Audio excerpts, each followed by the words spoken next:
তুই আর তোর সন্তান কালেমা পড়ছত, আমরা সন্তান পাইছি। আব্দুল্লাহর পুত্র মুহাম্মদের কালেমা যদি ছেড়ে দেস, কোনো বিপদ আসবে না, মুসিবত আসবে না। আর আব্দুল্লাহর পুত্র মুহাম্মদের কালেমা যদি পড়স, তাহলে ওয়াদা দিলাম একজন জীবিত রাখবো না। সুমাইয়া বলেন, ঈমান আনছি, কোনোদিন ছেড়ে দিব না। আবু জাহেলের নির্দেশে মার সন্তানকে গাছের সঙ্গে বেঁধে দিল, একের পর এক নির্যাতন করতে লাগলো, বলুন কালেমা ছেড়ে দিছে। সন্তানের উপরে একের পর এক আঘাত, কিন্তু কেমন মা ছিল, সন্তানকে ডাক দিয়া বলে, বাবা রে, জীবন যদি চলে যায় জীবন পাবি, কিন্তু ঈমান চলে গেলে ঈমান পাবি না।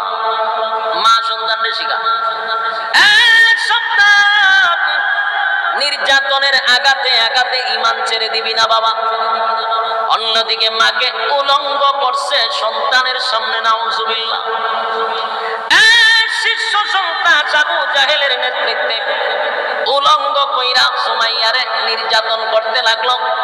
এক পর্যায়ে ঈমানের পরীক্ষা দিতে গিয়া আবু জাহিল্লা বর্ষা মাইরা লজ্জা স্থানের মধ্যে আঘাত করার সাথে সাথে সুমাইয়া শাহাদাত বরণ করছে।